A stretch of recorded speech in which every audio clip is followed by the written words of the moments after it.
So that's 8 state management libraries that we tried. 8 libraries that do essentially the same thing, and there's probably many more out there. Well, I wanted you to see that there's many different ways to skin a cat, and I also wanted you to spot some patterns in how those state management libraries are built.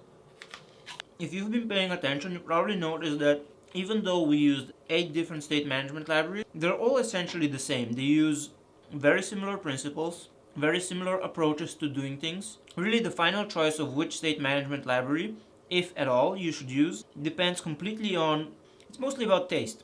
What do you feel most comfortable using? The Redux approach of putting everything in different files and having this complicated architecture that uses a lot of indirection? Or do you prefer something like Mobex, where there's a lot less overhead, a lot less things for you to think about, and you can just do stuff and it works? Or do you prefer something small and simple like unstated bay or constate, where everything is nice and self-contained, you're using a single object that you're passing around, and your team doesn't have to spend a lot of time grokking how to do different things?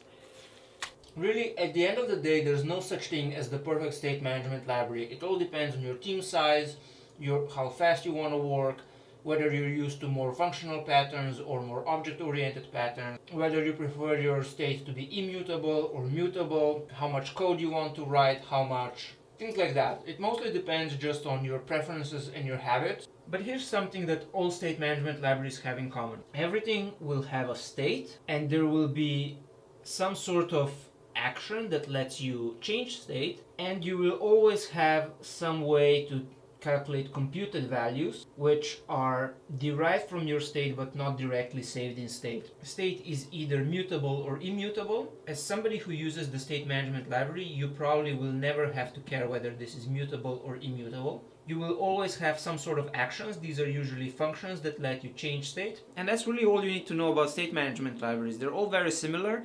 You can choose whichever of the ones you like, whatever fits your preferences best, or you can even make your own. It should probably follow the same principles we talked about so that other people can use it as well.